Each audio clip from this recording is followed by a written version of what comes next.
இன்னைக்கு cook with Comali special recipe ஒன்று பண்ண போகிறேன். இது ஆப்பம், இடியாப்பம், கீ ரைஸ், தேங்காய் பால் சாதம் கூட சாப்பிட ரொம்ப நல்லாயிருக்கும். இந்த சுவையான உருளைப்பாயா எப்படி செய்கிறதுன்னு இந்த வீடியோவில் பார்க்கலாம். ஃபர்ஸ்ட் ஒரு கடாயில் கொஞ்சமாக எண்ணெய் ஆட் பண்ணிக்கோங்க.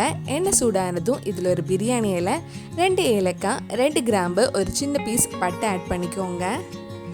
இது பொரிஞ்சதும் இதில் சின்னதாக கட் பண்ண ஒரு பெரிய சைஸ் வெங்காயம் சேர்த்து வதக்கலாம்.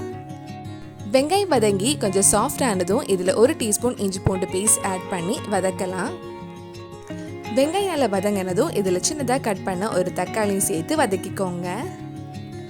நம்ம சேனலில் இதுக்கு முன்னாடி நிறைய veg recipes, cook with Comali recipes எல்லாம் பண்ணியிருக்கேன். நீங்கள் இன்னும் அந்த ரெசிபீஸ் எல்லாம் பார்க்கலன்னா அதோட லிங்க் கீழே டிஸ்கிரிப்ஷனில் இருக்குது. மறக்காமல் அந்த ரெசிபீஸும் போய் பாருங்கள். வெங்காயம் தக்காளி நல்லா வதங்கினதும் இதில் கொஞ்சம் மல்லி இலையும் புதினா இலையும் ஆட் பண்ணி வதக்கலாம்.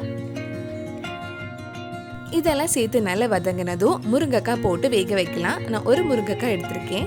இது கூட 1/4 டீஸ்பூன் மஞ்சள் பொடி, தேவையான அளவு உப்பு, 1 கப் தண்ணி ஊற்றி மூடி வச்சு நம்ம வேக வைக்கலாம். இது ஒரு வாட்டி மிக்ஸ் பண்ணி விட்டுட்டு ஒரு 6-7 நிமிஷம் மூடி வச்சு வேக வைக்கலாம். வெங்காயம் தக்காளி வதங்குற டைமில் நான் குக்கரில் கொஞ்சம் உருளைக்கிழங்கு வேக வச்சுருந்தேன். அது இப்போ வெந்திருக்கும். அது தோல் எடுக்கலாம்.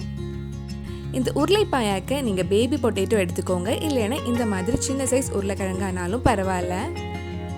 இந்த ஒரு சைஸில் கட் பண்ணி எடுத்துக்கோங்க. நம்ம முருங்கைக்காய் வெந்துடுச்சான்னு பார்க்கலாம். முருங்கைக்காய் வெந்ததுக்கப்புறம் இந்த உருளைக்கிழங்கும் இதில் போட்டு ஒரு வாட்டி மிக்ஸ் பண்ணி எடுத்துக்கோங்க.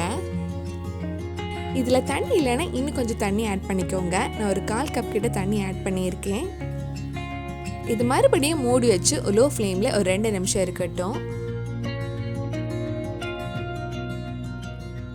இப்போ ஒரு மிக்ஸி ஜாரில் 3/4 கப் துருவன தேங்காய் எடுத்திருக்கேன். இது கூட 4 பச்சை மிளகாய், 2 ஏலக்காய், 2 கிராம்பு, ஒரு சின்ன பீஸ் பட்டை, 3/4 டீஸ்பூன் சோம்பு, 1/2 டீஸ்பூன் கசகசா, 1 டீஸ்பூன் பொட்டுக்கடலை, கொஞ்சம் கேஷ்நட்ஸ், மல்லி இலை போட்டு நல்ல ஸ்மூத் பேஸ்ட்டாக அரைச்சி எடுத்துக்கோங்க.